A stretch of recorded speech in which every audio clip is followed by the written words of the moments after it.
we're seeing a huge shift and a huge change.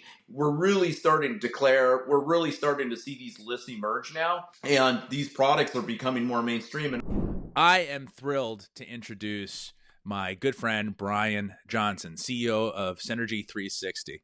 His mission is to democratize holistic living spaces. He has 2 decades of experience as a licensed general contractor and a solid background in the lumber industry. Brian's expertise is truly unparalleled. He's also triple certified in the building with the Building Biology Institute. Now, his firm offers environmental home assessments, healthy home specifications, healthy home building, and project management for all types of construction, serving clients across the United States and internationally. Brian, welcome to the summit. Jason, thanks for the awesome intro, man. Happy to be here and glad to be part of the summit for sure.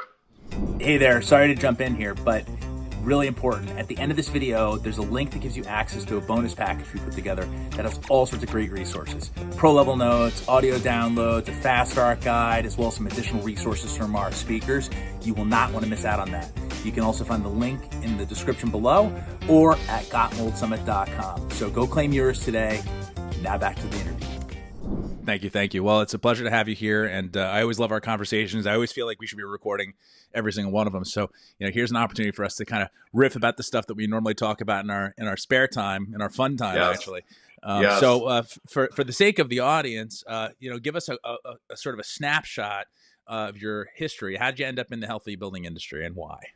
Yeah, snapshots. That's a challenging one, but I'll do my best. So.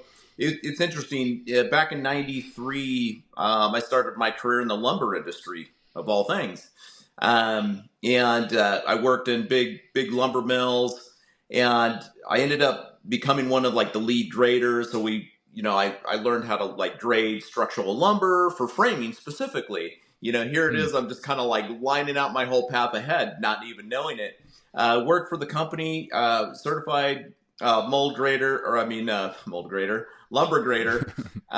But through the whole process of this 9 years of working in the lumber industry, we always encountered a lot of, because we did a lot of remanufacturing as well. So a lot of the timber would come out of Canada. 90% of the timber came out of Canada, and I would say a big percentage of it was all mold. And I didn't even understand mold back in '93, other than, oh, wow, that's interesting. All this lumber is coming in moldy because there's a lot of protocols that they have to do when they tarp their loads, whether it goes by truck or rail, okay? And sometimes they don't. And so we'd always encounter that. And I remember sometimes there would be rejects, and then the shipping companies would have to ship it back to Canada. And I always kind of remember that being a thing. Well, fast forward in 2003, once I completed my career in the lumber industry, I just went right into building. Because I had contacts of building homes through the lumber industry, but I knew when I was going to start building, I wanted to build something different. I just didn't want to build standard stick framed homes, and maybe it was just intuitive at the time. I just thought, hey, this is really cool. I want to get into concrete construction, building mass wall. What we refer to as ICF, insulated concrete form, and it's these big Lego blocks. You stack them, you brace them, you fill them with concrete. Started that, went right into home building back in 2003, and built several homes using ICF construction. We hit the bubble in 2008. Everything slowed down. Lumber had plummeted. Steel, concrete had risen, and it just didn't make sense to build ICF. But I was very big into the concrete industry at this time. So then I went into doing coatings and waterproofing. We started doing a lot of, that's where you and I kind of share that in common as well, with the waterproofing industry. And it was interesting too, because through that, working with, other companies and being subcontracted, you would see constant failures of waterproofing, a lot, and usually a lot of it was, on flat deck designs and things like that, because the water wasn't sloped or the flashing wasn't done right. There was all these variables, and it was so interesting, but it was really scary because as a contractor, you're taking on huge liability when you're waterproofing over these living spaces, And so I got to experience that, but all through this whole experience of just different careers of lumber industry, building industry, concrete coatings industry. I was also an athlete, still am, big mountain bike racer, triathlete. And so I was all about performance. And so me as a builder, yeah, I was all about performance building. That was the core of everything that I did, was all about performance. And so it forced me to understand, the structures, the design, making sure that the homes are, have, just good roof designs, good overhangs, good protection, so on and so forth. And so as I evolved through the health industry, got into functional medicine, got into the whole biohacking scene, and but also too, there's a piece during construction. I did a lot of remodeling as well, hundreds of homes, and in Palm Springs, California, of all places, in the Mojave Desert, right? And we encountered so many homes that were full of mold. Now this is when now I'm becoming aware of, like, hey, mold's a real thing. And as a general contractor, when you find mold in a building, you literally have to stop construction. You bring the mold inspector. You got to go through the whole remediation process, right? And I've been through dozens of them. But also, too, we ourselves, my company, we were exposed to so much mold, Jason. It was crazy. And again, I'm into the health. So now I have this mold exposure. I'm into health. Now we're starting to do all my own mycotoxin tests and all these different things.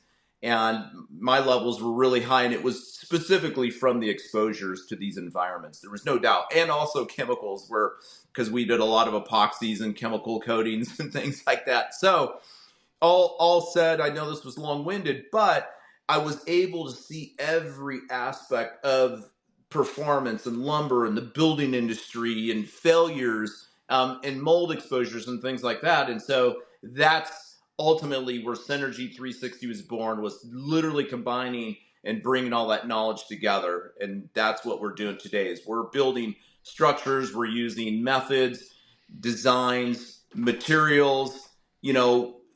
I don't even like to say the word green, because we're just using non-toxic, materials, call that eco-friendly. But, so we're looking for eco-friendly. We're looking for sustainability. But the biggest piece is health. Health is the number one focus on building. And that brings it all together. Synergy 360 all the way around. Love it. And what it's a really important point, though, that you made, which is, first of all, I think there's a few things that I really love about that. First of all, you had to do it wrong first to learn, and to be able to know how to do it right. And so, there's a certain amount of, that the learning curve on this stuff is steep. And so I think a big reason why you and I are so passionate about this, it's like, hey guys, you don't have to make the same mistakes. We already made them, like let's evolve here and hopefully stand on each other's shoulders. So that, we have a vantage point here from the benefit of experience. And so, modern buildings, I always say, is a series of modern construction is still a series of building experiments that have gone wrong. Yeah. And so now we have a chance to do things a little differently. And then also the distinction that you made about eco-friendly and green, these are wildly overused terms. Green is, a marketing term, doesn't really have a clear definition. Eco-friendly, which eco? Is it for the planet? Is it for the people living in the ecosystem that you are, we live in an ecosystem, whether it's indoor one or not. It's an ecosystem. And so, these are so non-specific that essentially at this point they mean nothing. But if you can be clear on this, and I think, focusing on healthy buildings, that's pretty clear, right? Absolutely. We know, not everyone knows what makes a building healthy or unhealthy. And that's really what we're here to talk about. So there's a few things, you and I are working on, another project, that, will remain nameless right now, but I wanted to, we were having a conversation before we hit record here about, wall cavities versus mass walls. Now, for most people listening to this, they don't have a clue what the difference is. Almost everybody knows that their walls in America have gaps or cavities where the insulation is, and the Yep. pump and the plumbing and the Yep. electrical. And I think many people know that mold can grow in there too, but I don't think many people know that there's an alternative to that. So you want to dive into that for a minute? Yeah, yeah, absolutely. That's why I call it kind of luck when I went right into this mass wall construction, because I wasn't looking at it from that perspective back then. But now, fast forwarding, looking back on, wow, I was so far ahead of the curve in my definition of building a healthy home, of the performance aspect of building mass wall construction. And mass wall, there's different forms of it. You have rammed earth, which is just it's solid earth. These walls are built up to 24 inches thick, which is really where I'm going ultimately. But it's a special niche, so it's not. I would like to make it streamlined, and we'll see how it evolves. But the one of the uh, big products out there for mass wall is the ICF. There's actually non-toxic green versions truly of these blocks. A lot of them are styrofoam, which isn't so eco-friendly from the environment standpoint. But what it is, it's basically a form that you form into place, and that you fill the entire cavity. Usually, it's about a 6-inch cavity. It gets filled with concrete. There's hempcrete, there's adobe, there's all kinds of different things that would be considered mass. But I would say the typical mass wall would be 12 inches thick. Again, I started building with it because of its energy efficiency. It was basically everything into one envelope as far as your thermal mass, your thermal protection, even water resistancy, all these different types of things. It was really brilliant. But the biggest piece, Jason, that you brought to the table here is the wall cavity. You are completely eliminating the wall cavity when you build with mass walls, which also, too, when you're building this method, you have all of your windows and your doors and all these different details. And don't get me wrong, I'm not here to demonize, like lumber framing systems or anything like that. And there's a lot of good green lumber framing systems out there. But by the time you value engineer all the different layers and the components of the different forms of insulation and vapor barriers and rain screens and your stucco or your siding finishes, we got to remember we have windows, we have doors, there's details, there's flashing. And again, back to seeing all these failures through the years, there could be flashing details that are wrong or just insufficient or penetrations. And so just imagine you have a wall with open cavities, and especially if you don't have protection or proper overhangs, and you have wind-driven rains hitting these windows. If the window's not going to fill, guaranteed you're going to have failure around those penetrations over time. So even on a good quality construction, there's still maintenance involved. You have all these seams, you got to caulk the joints, you have to reseal, you have to check, because once they start opening up and cracking over time, different urethanes, different types of sealants, they will crack, water will penetrate. And when you have an open cavity framed wall, water will penetrate. It's not a matter if, it's a matter of when it goes in there. And that's this whole thing, what we're talking about, mold growing in the wall. I would say the biggest percentage is windows or doors of water penetrating, and then it gets in there. And our construction, if it's a good premium builder and they're using moisture tolerant products and breathable systems and things like that, if water does get in, it has a chance to be able to breathe out, right, and release its vapor, hopefully. But that's not typically the case in most construction. Water gets in, it cannot escape, and then you have the right amount of humidity, the right temperature, and then of course now we got paper drywall, we have paper faced, insulation, all these different food sources, cellulose. That's where the mold begins to grow, and you don't even know that it's there.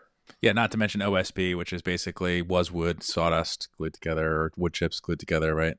And not to mention formaldehydes and chemicals and all that and stuff. Formaldehyde. Well, yeah, what's amazing, you really think about it, and we can go down this rabbit hole, I will restrain myself because I go down and I often stay down there. But we all know that the pharmaceutical companies are chemical companies, and the food companies are obviously also to a large degree chemical companies. Our building material companies are chemical companies, and they're Yeah. using waste products in many cases to make stuff like drywall paper and OSB and things like that, right? So in Yeah. essence, we're building The big recycled self-composting thing. buildings. Yep.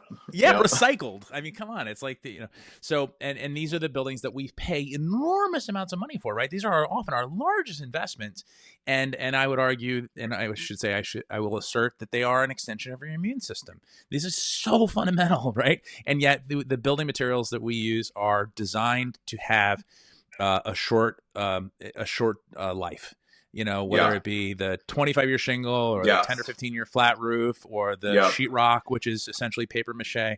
So Yep. we have a real Yep. problem. 114 million single family homes in the country that built out of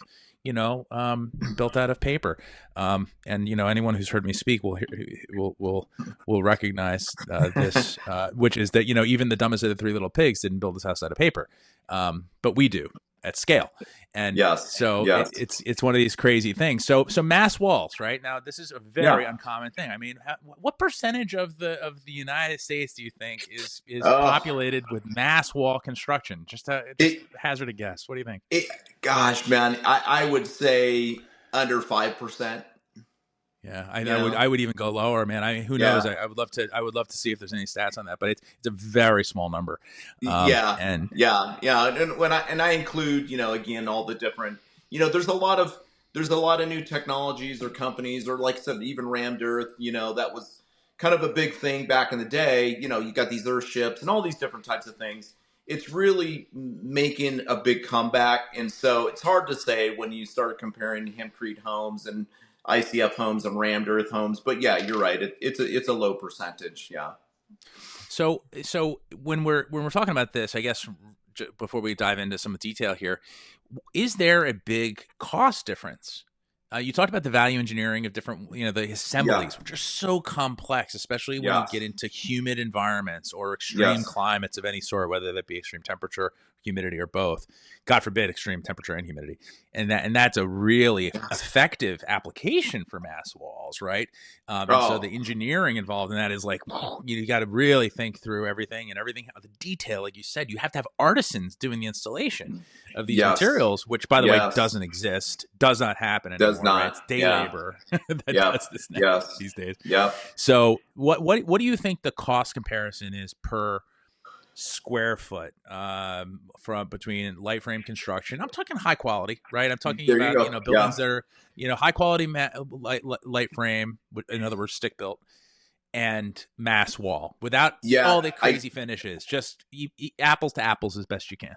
Yeah. No, I get I get that question all the time, Jason, and I'm glad that you specified high quality construction, because if I was to compare what we do to like industry standard construction, it wouldn't even be apples to oranges, right? Then of course the cost increase would be more. But then if we took a premium wall system, like we talked about, all the bells and whistles, all the journeyman trades doing the install, very methodically designed, now that's even comparing apples to oranges from standard framing, right? So when we compare mass wall construction, again, it could be rammed earth, it could be ICF, could be hempcrete. Again, I'm giving everybody their due out there for mass wall that you're all part of this. AAC.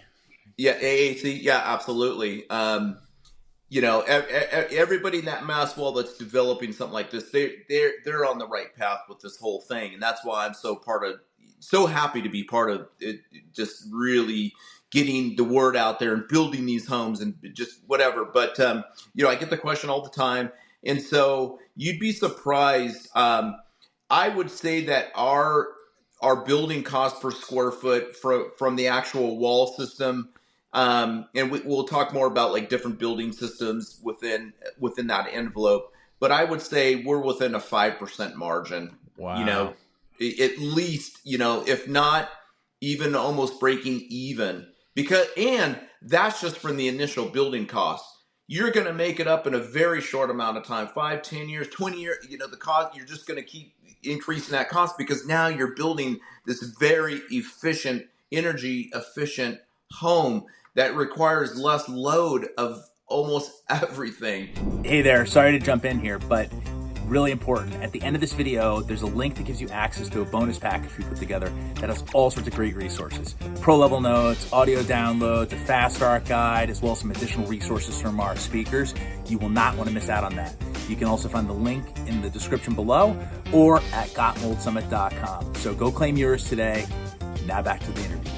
Especially if you do a good design with good proper lighting, then you can even cut your load back from lights. But now we're going with very modernized circadian, non-EMF, non-flickering LED lighting systems that actually mimic the light when indoors anyways, and they don't hardly even pull any load from the electricity standpoint. But not to go there, we're seeing that the costs are very, very minimal on the upfront, but then you're even making it up. And now you're in the plus or negative, if you will, as far as cost, or you're in the plus for cost savings in a very short window of time, especially from your heating and cooling perspectives. Well, there's another number here which is impossible to calculate, which is what's the cost of health and longevity. And it's hard to argue against the benefits of having no VOCs, volatile organic compounds, which are carcinogenic and can trigger asthma attacks and respiratory disease. At the very least, the allostatic load, right? The toxin load that we're all dealing with in our modern world. So how do you detox? People ask me that all the time. How do I detox? And I always say, first step is stop toxing, right? And, and stop the onslaught. And so by building a home that's consciously built that reduces the likelihood of mold by 95%, right? By virtue of getting rid of all these hidden cavities. And then also by not slathering the interior with drywall, which grows mold, and then or actually lining it with drywall and then slathering it with petrochemicals. Then we've now created an environment, a sanctuary, for lack of a better term, that allows for healing. That allows for the body to actually release these things in a way that can be patiently done, which is the best way to detox anyway. And the body should be able to do that on its own without a lot of help. And so, if you sleep well and you breathe well, you've got healthy lighting and all these things, boy, it's amazing. The body seems to know what to do if you just don't constantly get in its way. I'm glad that you went there, and let me add to that. So, getting into the functional medicine and environmental medicine world, now that I've launched Synergy 360, I work with a lot of environmental and functional doctors and that's their biggest thing is they can put together all these detox protocols. They can educate their clients to, whether they're ingesting it through, chemicals or mold or whatever, through food. And then their job is to help dial in the root cause, right? That's what I love about, functional medicine is get to the root cause. Jason, it's one of the biggest battles, and I'm sure many people in the summit will agree, is they're trying to get their clients in an area to where they can detox. So they can write all these protocols, they can do all these programs, but they're still living, the client, there's chances are they're living in a toxic environment, again, whether it's from mold, whether it's from chemicals, whether it's lack of ventilation, which is a big key. We'll have a little short discussion on that. Lighting, lighting, this natural, EMF exposures. I mean, the list goes on. And so you nailed it, and that's, I actually came up with the word sanctuary 4 years ago when I actually built one of my first models, and I called it the sanctuary home, was for that idea, was to be able to, we go out, we're not going to get rid of the environmental toxins on, the outside environment, especially you live in the city, you're exposed to, chemicals from golf courses or, parks and, the grass and all the chemicals that they treat with that, or the pesticides, the fungicides, the biocides, and the poor air quality that we have, all of these fragments, they bond onto these, the dust particles and you're inhaling. Okay, get it. We're not going to get away from that unless you live in nature or whatever, but then you're going to have, exposures even out there. So my goal was, how can we build a supportive environment to where you can finally get out of that environment, go into your own sanctuary, your own healing, to be able to sleep, to be able to help, help with your detox protocols or even after COVID, everyone had their home offices, and this, we've talked about this, that EPA, what is the statistics that people spend like 90% of their time indoors, right? So whether probably more now, more, right? So now we're home, networking, or before it was, the home office. But then the car, we can have a whole conversation on the toxins and the VOCs in the cars, So it's like we can't have these constant exposures. So the one place that I wanted to build and I wanted to create was a sanctuary, and exactly what we're talking about. So thank you for bringing that up, because that's my core focus, is to build these sanctuaries, these places to be able to heal. Yeah, and I think what's important for people listening is it can be heavy. You're talking about the toxic environment, and all these pollutants, and the way these buildings have been built badly. And God, it seems like such a doomsday conversation. And Lord knows we have enough doomsday concerns in the bigger picture, right? And I think every culture, every generation has had that to some degree. But boy, it seems like we've got a concentrated amount of it now. But the good news is, and here is the good news, and there is good news. Is that the outdoor environment we can't control, the indoor environment we can, or at least we have enormous potential for it. And so I feel like that's an empowering conversation, right? I think we kind of set the stage with, look at all this stuff that's, and here are all the problems. Whoa, that's a big pile. But there is an area here, which is the indoor environment, and that is a place where, yes, we have a lot of undoing in many cases, but in cases where you're doing the undoing or the redoing, doing this consciously in a renovation scenario, or doing this in a new build scenario, I'm hoping that anyone listening to this goes, oh, you know what? Maybe I need to pump the brakes, not let the architect and the builder, which are going to build the same way that they've always done since they were trained 20 years ago. Maybe we need to start thinking about common sense here, right? And really, in Maxwell's common sense. I mean, this is the way they built. This is, the word comes to mind is ancestral.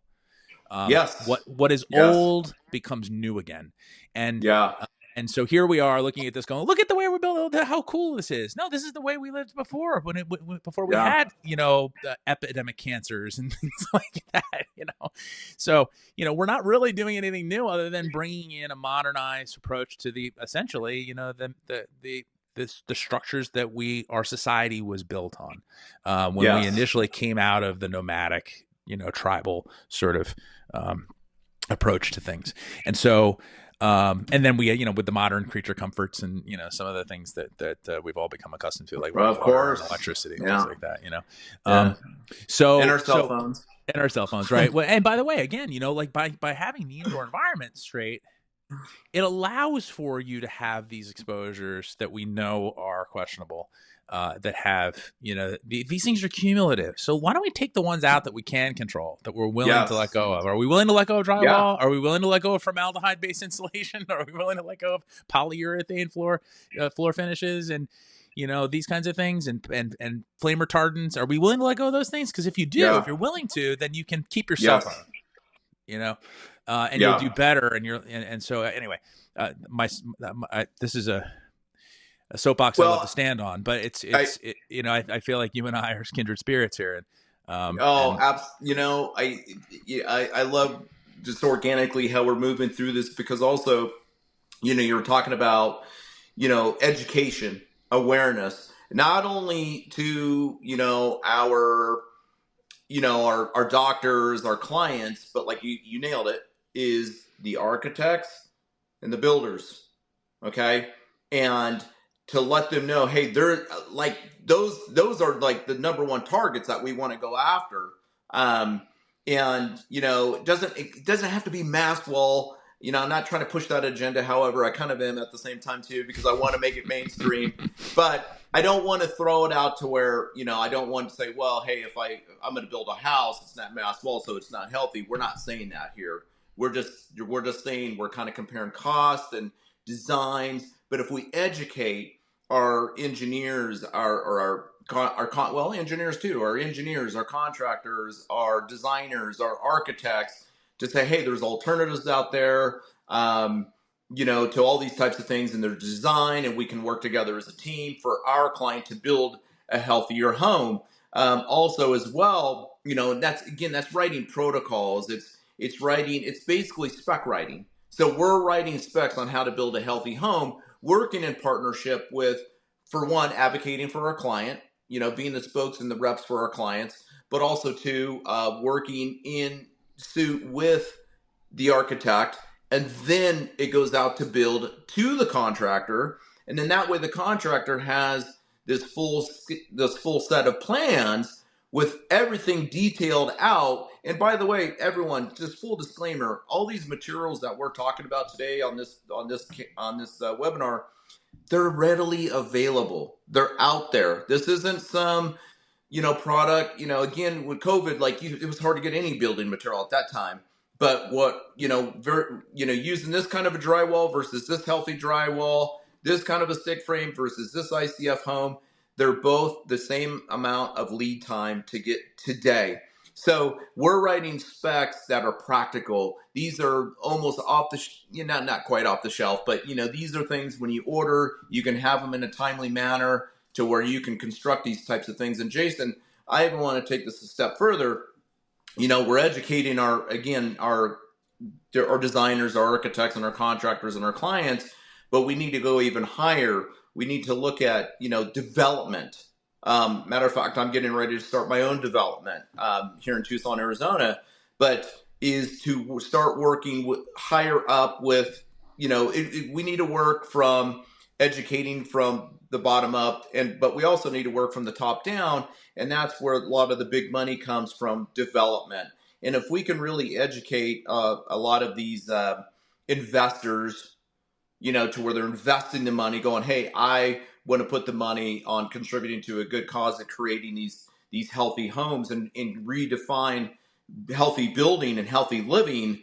I believe when we educate from that level down as well, and we work from both angles, we can bring it together and bring it all together right in the middle. I agree, for sure. 100%. I think anyone listening to this,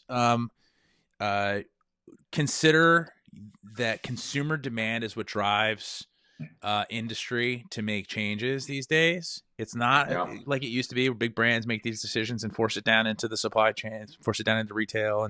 And now if the consumers demand things, industry provides, and we see this with organic foods. And Walmart didn't become the largest purveyor of organic groceries because they thought it was good for us. They did it because people wanted it and they asked for it, right? I mean, so the same thing can happen here. If you go and you ask for formaldehyde-free insulation, there's going to be more of that than the pink and yellow stuff.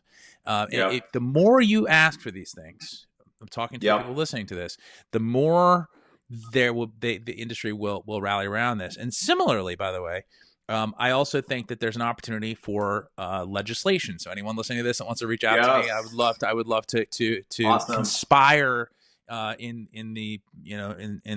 contribute to the greater good here, to talk to legislators about. Let me ask you a question. Why is it illegal for us to use carcinogenic chemicals and building materials used in indoor environments? Why is that legal? Like we legislate all this stupid stuff. I mean, it's incredible amount of the laws, the restrictive laws, and not to mention things that are banned that have no real long-term impact. If you want to reduce healthcare costs in the United States, let's start with healthy buildings. If you if you want to increase the ability for kids to learn and do well and thrive in society and actually be competitive in the world market, let's get healthy indoor air as a priority, which means getting carcinogenic chemicals and getting VOCs and things like that out of our homes. And that is a matter of having the industry has to prove it's safe. the same way that pharmaceutical industry technically is supposed to, that it's at least safe and effective. And so, so anyone who wants to conspire with Brian and I to help push that through, I think it is a two-way. You have to come from the consumer's got to demand it. And then there's some top-down opportunities too, because industry only responds to threats and legislation, right? Yes. Like demand threats and legislation. Well said. You know, so you know Yes. these are soulless entities that their number one purpose is to generate a profit. And that's capitalism. Yeah. But we can steer this thing because there are also people involved. Anyway, so that's another one of my soapbox diatribes. Brilliant. No, perfectly said. Absolutely. Thanks for sharing that piece as well. So so we're seeing. By the way, we are seeing the demand. I've been reading a lot on the projection over. You know, it's funny. 5 years, and I'm not saying that I created Healthy Building or anything. It's been around for a long time. But 5 years ago, when I formed Synergy 360 and incorporated that, it was interesting. You know, a lot of people that know me and friends and family, they're like, "Oh, once Brian gets something going, like nothing's going to stop him." However, you know, a lot of things I would do are kind of like just mainstream, or I would offshoot. You know, when I put together this whole program of building these healthy homes, a lot of friends and family like, you're going to be like the Lone Ranger. It just doesn't exist. No one's talking about it. And it was interesting. I did a lot of search top to bottom. 5 years ago, this wasn't really being talked about. It's interesting. Even in the last year, all of a sudden, you know, I don't know if it's because I follow a lot of people on social media and there's a lot of like-mindedness or whatever, but we're seeing a huge shift and a huge change, and it's bigger than that. And like you said, there's a supply of like products and, you know, all these Green Guard certifications and the red list. And we're really starting to see these lists emerge now. And these products are becoming more mainstream. And I've been reading now, it's really cool because like over the next like 10 years, I can't remember, it was, you know, $400 billion or something like that is projected to be geared towards building healthy environments. I thought that was pretty profound. That's big. So absolutely, we are seeing the supply, the demand for healthy living. I've seen it in that 5 years time span. I've seen it change tremendously in the step in the right direction, and also too, architects and builders. Now I see even a better response because everybody's on board. They want to do something different, you know. Agreed. You know, everybody that's been building or designing the same way over the last X amount of years, they're like, hey, this is great. You know, we're looking for new opportunity. We want to learn. And again, post-COVID, it seems like everybody's a little more, what I see, a little more, you know, health conscientious and health minded, of course. And so even in just since then, I've seen a big change in the willingness of people that want to learn about what is and how do we build a healthy environment. I agree. I think we're seeing this across the board. And I think it's more than just people looking, or when I say people, I mean like architects, engineers, designers, people in the trades are looking at it as, like I said, an extension of our immune system, as a functional part of our, you know, as you know, the foundation of health, no pun intended. So you brought Beautifully said, foundation of health. Absolutely. It all begins with a solid foundation. That's period.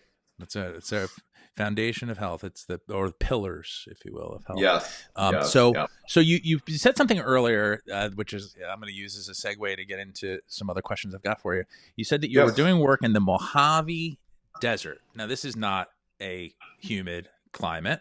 This is not a climate that receives a lot of rain, obviously, and yet you're finding lots of mold. Now, this is a common misnomer, right? People tend to they go, "I'm going to move to Arizona because it's dry. I'm going to avoid the mold." You know, I've been flown out to do a number of very high-end assessments in Arizona and those areas, and they were always surprised. They're like, "We can't find anybody out here that's qualified to do mold because there must not be a lot of mold here." I'm like, well, you're just you're just willing to pay the freight to have people come out. But there's the problems with mold don't really know too much about geography. And so you want to unpack that a little bit, because I want to talk about what kind of building differences there might be between climates. Yeah, absolutely. And, to know, it's interesting. 80% of the Earth's biomass is fungus. 80% of the world's biomass is fungus. It's really intriguing to me, right?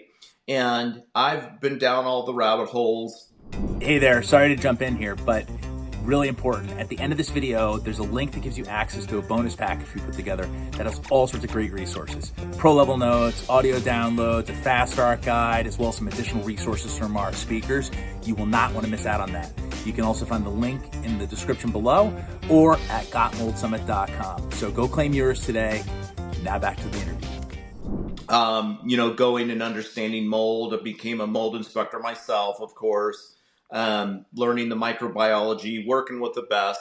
And by the way, right here in Tucson, Arizona, we have some of the best. We have Michael Schrantz. He's one of the top environmental specialists. We have John Banta. He's out here. He's up in Prescott, which he deals with a lot of mold in Prescott, Arizona. And so it is pretty interesting because when I went down the hole, and then I still work with a lot of clients with these exposures, and that's just a whole thing in itself. But I get it all the time. And I mean, just recently, I think within the last week or two, I've had 2 emails. Hey, I'm thinking about moving to Arizona because I heard there's less mold.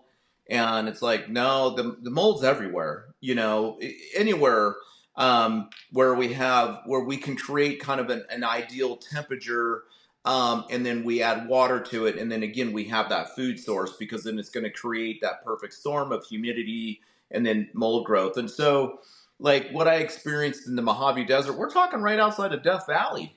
Okay. It doesn't get any drier and hotter than that. But back in the day with technology, they were using a lot of evaporative coolers. Or I'll switch to even Palm Springs, California. It's a Gulf Mecca. And water, believe it or not, they sit on a pretty massive aquifer. And so golf courses, watering. Palm Springs is a beautiful place. If you ever go there, I mean, the landscaping is amazing, and it's plants, and we were doing a lot of work there. Again, like I said, it's all these mold homes and these exposures. It's just the water was just creeping right in through the foundations, up through the slabs, because concrete slab is porous and it's vapor permeable, so you're going to have all this vapor, and so that's where we were seeing a lot of that. So you take that condition, whether you're in this continent or that country, this state, it just takes the right amount of temperatures, the right amount of water, the right amount of food source to create this vapor, to create this mold. So it is everywhere. Make no mistake about it. So again, that I think I kind of went out there a little bit with you, but it just brings us back into going. I'm like, man, we're seeing this epidemic of like mold exposure, and clients that are dealing with all these different mold exposures and toxicity and all these types of things because of the barrel effect, right? Their barrel is just full, so they can't even like detox. And then you put somebody that's sensitive into a potential moldy environment, they're going to have these issues, right? And I see these issues whether you're in Florida, whether you're in New York, whether you're Austin, Texas, Tucson, Arizona, Palm Springs, California. It's all the same. It doesn't change. Again, it's just you create this perfect breeding ground, and you've got mold anywhere. Yeah, well, it seems like the one common element here amongst all of these climates is sheetrock or drywall.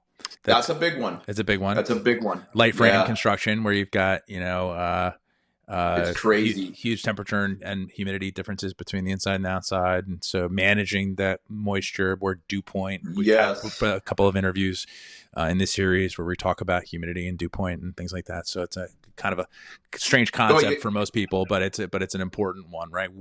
That's the big piece of the science for sure of what creates this mold breeding ground.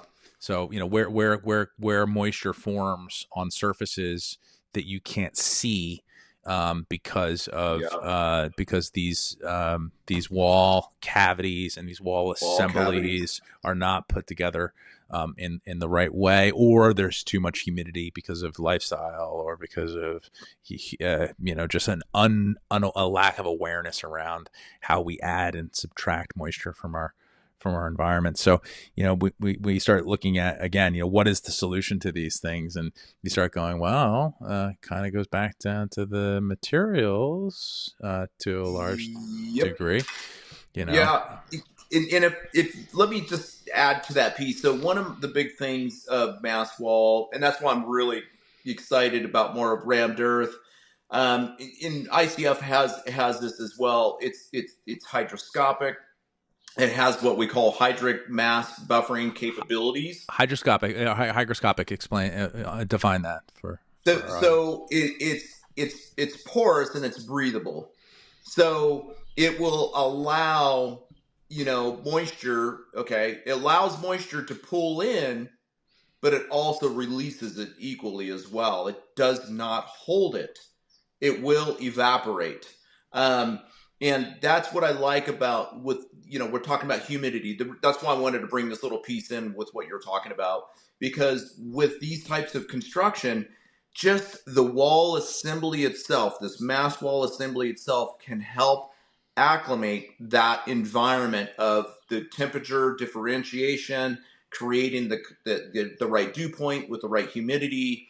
It actually eliminates it. It eliminates it because it absorbs it and then it releases it constantly on the fly through this whole cycle. And so these homes, they're very they adjust to any climate, whether you're in Canada in a very extreme cold, or whether again you're in the Sonoran Desert of Arizona's.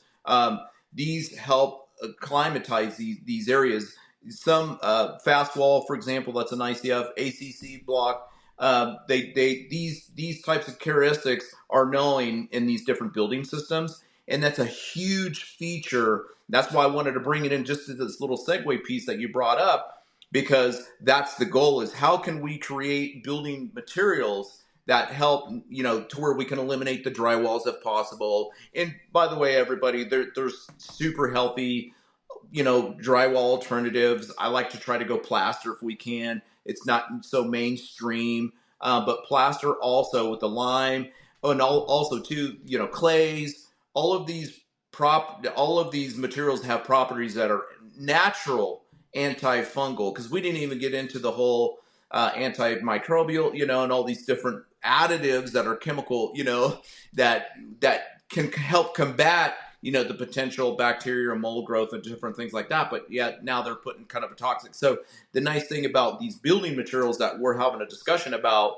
we're eliminating the toxins, we're eliminating the layered systems that add these, and we're helping control the humidity within that environment. And on top of that, we don't even have a wall cavity, not to mention.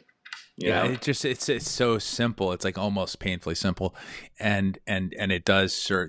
These walls have this beautiful balancing effect, in the sense that they balance the temperature indoors, outdoors. They balance the humidity, almost like a battery. They soak up the excess moisture and then re-release it slowly in both directions. So there's this beautiful sort of elegance, and it's not a perfect metaphor, but it reminds me of the way we used to store our food before we had refrigeration in cellars, 100%, where we got a consistent temperature and humidity throughout the seasons. And so we've relied on this to survive this very dynamic for eons, and we forgot a while back, and so we're starting to remember again. So there, before we move on from the climate thing, are there big differences building between different climates? Are you going to build the same mass wall assembly? Because we know there's a big difference with cavity walls. Because you've got vapor barriers, different regions, zones, different regions, right? You're going to put it on one side versus the other, if it's heating or cooling, and that's a much more technical conversation. But when it comes to mass walls, is there a big difference in building between different climates? There really isn't, because of what they call it the thermal flywheel. and because of the thermal mass and the insulative mass of that wall system. Now, when we're doing rammed earth in one region, we actually might add a layer of a non-toxic foam within that wall to increase the R value if needed. But these are subtle changes that we're doing. Even with the fast wall, they have a mineral mineral rock wool insert that you put in there when you pour the cell full of concrete. We might switch it out for a non-toxic, foam that has a higher R value. So these are just subtle changes that we're just value engineering in this mass wall system, depending on your region. And so when we're doing, again, so when we're comparing the U factor, the thermal factor, and the mass wall factor, when an engineer is putting all these load calculations, these play a big role in a lot of the engineering in the load calculations. When you And say load, you so, mean energy load. I just want to clarify yeah, that. energy load and the consumption based upon the amount of glazing glass that's used and how many BTUs of heat, what it's going to take to warm the space for it to be an energy efficient space, right? And so this thermal flywheel, they're able to take these calculations and put that in, and it reduces the load significantly. It just with subtle changes in the actually value engineering. So say, for example, I build a rammed earth here in Tucson, Arizona, and then we're going to build one in, Quebec, Canada, or something in some cold region. We're going to look at that going, okay, hey, we're taking the U factor, we're taking the thermal factor, What's but the we U just factor, need a Brian? little. Sorry. The U factor it's how energy is absorbed and how it's dispersed. So it's a different factor than the R rating of what we use for like insulation, because it's taken in account, like it's how it transfers and disperses heat or cold. And so that's another figure that they look at when they're doing these load calculations. So when they're looking at all these different calculations, they're able to adjust. And by the way, we're reducing, our mechanicals. We're reducing the mechanical systems when, again, we're building these mass walls. And so, say for example, we might need in Arizona X amount of BTUs of heat in the wintertime because it's just not as cold, and we'll do like a radiant heat floor system. Well, we're in Canada. What they'll do is we might just add a little bit of an insulation, but we can still keep that BTU rating of all the load calculations very similar to that of how we build in Arizona. So we're not dramatically changing, we're not dramatically changing the mechanicals from one region to the next, but we're also just adding the component where we're just value engineering and we're just making tweaks to the actual wall design by itself. Got it. Cool. So not a huge difference. More like tweaks. Yeah. So I know that was long-winded, but I kind of wanted to give like these examples because these systems are built. ICF, again, all these. I would say a lot ICF and mass wall, just because they have the capabilities to increase the R value and the insulation value on top of the R factor and with the thermal gain. These walls are we're able to reach R50 if we need to. That's typically not necessary, it's like a standard ICF would reach an R32, but again, the U factor changes that because now it's a much more energy efficient, using that energy flywheel effect from the thermal mass. Okay, well, because most people don't even know what R value is, but if we were to contrast a typical 2x4 light frame wall assembly, right? It's the same kind of house you see built by every one of the major tract home builders. What's the R value in that wall assembly? R13. R13. And so when you start looking at R13 versus R50, okay, and no mass, right, and then no mass. So and then contrast, and so people are familiar with the amount of insulation we put in our attics, right? And the big fluffy stacks of fiberglass insulation in many cases to get to like R30, right? Like just these huge. So And you know, Yeah. so this is just to give some perspective on what we're talking about here. You can see how these buildings have How it relates. Yeah. Two yeah, by four wall, R13, to where, R13. again, when we're doing the mechanical and the engineers and they're figuring out, the HVAC systems and things like that and what the load requirements are, of course, that's where you're going to lose a lot of your energies through the ceiling more than likely. So that's why they're taking this R13 and now they're creating this R30 because we're trying to, keep that, from the energy loss up through that ceiling. Do we have time, Jason? Just we can make this really short, talking about mechanical systems Yeah, we can do it and quickly. ventilation. Yeah, let's if we can do it concisely. Yeah, absolutely. So, I talked about these mechanical systems. And one thing also, too, with this mass wall, again, this could be for any form of construction. And this is the biggest takeaway is now we're starting to see passive, passive airflow, passive ventilation.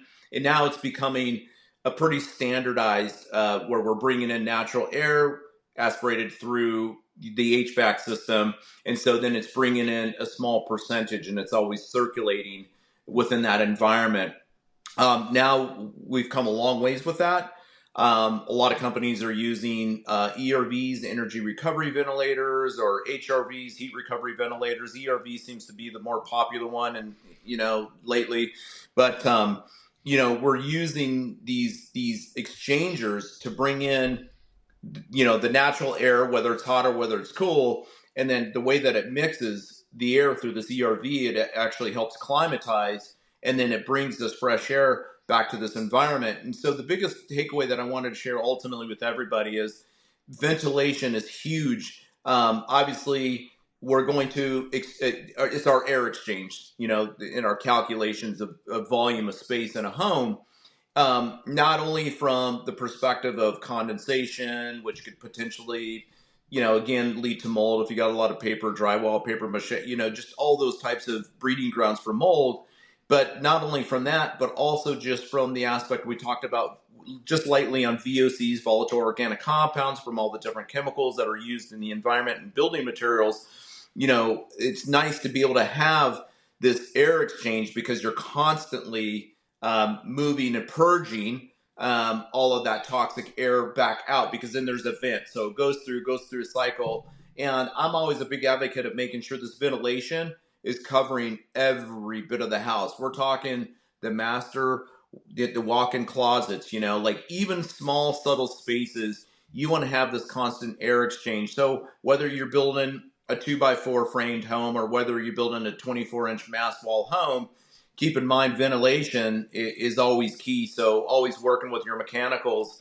That's a big piece of what, and I've even seen that, Jason, and just even in these last 5 years, ERVs was kind of like, oh yeah, that's a pretty big upgrade. You only seen it like in like commercial applications or things like that because of, for human, for standardized health conditions and space for public space.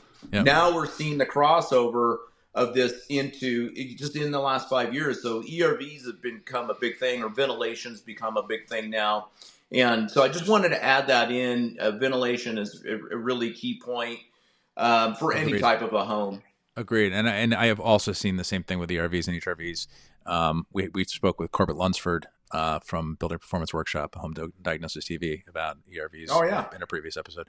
And so, yeah, they're I think very necessary, poorly understood, unfortunately. And so HVAC contractors don't always quite really know what to do there. It's not a big percentage do know. Yeah. But I think it's really key. And it's especially important in smaller buildings, bigger buildings, of course, but like build tiny homes and these new accessory dwelling units and things like that. If you don't have some sort of air exchange, then you end up with huge CO2, carbon dioxide issues. And, that's a problem. I have one of these next to my desk. You know, Yes. and so I Good for you, travel with man. this, so, this is the measure. This is a CO2 meter for anyone looking at this. This is AirNet 4. And you will notice that you feel differently as these numbers go up. Yeah. Fatigue, sleepiness, or headaches in some cases, cognitive impairment. And so we're not just talking Asthmatic. about toxicity here. We're also Yep. talking about something as simple as the air you breathe out, or the people around Yep. you breathing out, you rebreathing that. And the more you rebreathe air that's been exhaled Yep. recently, the worse you'll feel. So yeah, no, Yeah. thank you Thanks. for bringing home that ventilation point. Well, thanks for bringing that component in. And there was one last piece that I wanted to add on to. Oh man, I totally. Oh, sorry, Jason. I know we got to wrap this up, but there was something big about the ventilation. Oh yeah, okay. Here, so now that we're talking about this healthy environment, and we're talking about creating the sanctuary, this place to go heal and recover. What if your home, because we used to open doors and windows and all these types of things, and we didn't need these ERVs, right? Just home management was just a little bit different back in the day. Now we're using these life support systems, if you will, and these mechanical systems. We need them. But anyways, my goal is to create this environment to where we can bring in. So say you live in downtown LA, or in the air quality is just very poor, and you're building this house and you're plumbing in all this natural air, and it's like, we can't open the doors, we can't open the windows because of smoke conditions, or even in fire prone areas, right?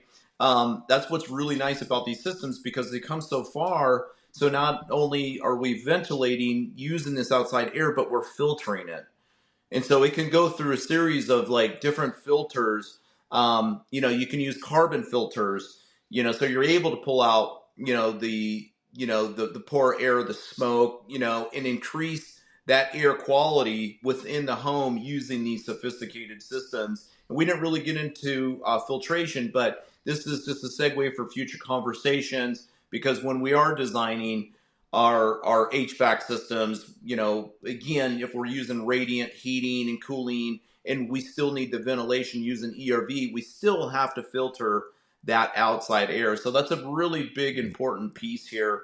No doubt. As a takeaway for everybody to consider is filtration of fresh air, Of the makeup air, or the exhaust, or the of your makeup of the air. air Yeah. exchange. Yeah, Yep. and we can wrap it up on this, but I'll surface this statistic, which is that we are exposed to outdoor air pollution indoors 4 times as much as if Yeah. you were walking outside on the street breathing the same air. Why is that? Yeah. Well, because the air infiltrates Yeah. in, and then we rebreathe 20,000 times a Yes. day.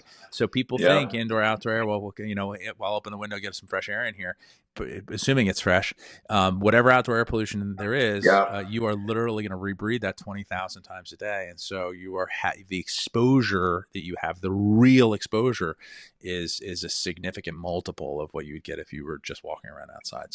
Yeah. So yeah, that filtration, treating that air as it comes in, to Yes. dilute the air that's already in your building is critical. You got it. So thank you for that, Brian. And so thank you for everything. I guess let's find. I got a couple of quick questions for you. So first of all, where can people find you? What is the best place to send people to your website? Yeah, absolutely. We've been pretty proactive on Instagram. It seems like Instagram seems to be a pretty great platform. So you can find me at Synergy, Senergy, Synergy 360 on Instagram. Definitely my website, of course, which is synergy360.com. Pretty active. We have a LinkedIn page. We have a Facebook page, all under the Synergy 360 label, of course. So yeah, pretty easy to find. Of course, you could always reach me through, all these different platforms, and then just reach out direct, of course. Perfect. Okay. And then, and I also understand you have a special bonus for our listeners. Yeah, absolutely. What good is this information if we can't share this information, right? And to a lot of our listeners, our audience, everybody that's participating in part of the Mold Summit, I'd like to offer a free 30-minute consult on, whatever your questions are. Maybe you have an existing building and you want to, do a remodel, or you're getting ready to plan to build a home and you're looking for an architect. Or you have a specific situation that you're dealing with at that time and you need some guidance and a little bit of a direction. I'm here to provide that. So definitely to everyone here, I'm offering a free 30-minute consult. Well, good. I hope you have some time here, because I think you're going to get a lot of takers. Yes, I'll make the time for sure. Beautiful. Well, Brian, first of all, thanks for everything you do. I'm grateful to be your friend, and also to be, brothers in arms here in this battle, or I should say this endeavor that we're both engaged in here. So, and thank you God very bless you, man. Yeah, and you too, buddy. And thank you for your important contribution to the summit. Absolutely. So happy to be here and to be part of the journey with you. Until next time. Hey, before you go, in case you haven't done it already, go to gotmoldsummit.com to claim your bonus package today. It's filled with all sorts of great stuff. Audio downloads, pro level notes, fast start guide, and some additional gifts from our speakers, all absolutely free. So you won't want to miss out on that. Again, go to gotmoldsummit.com to claim your bonus package. You can also find the link in the description below.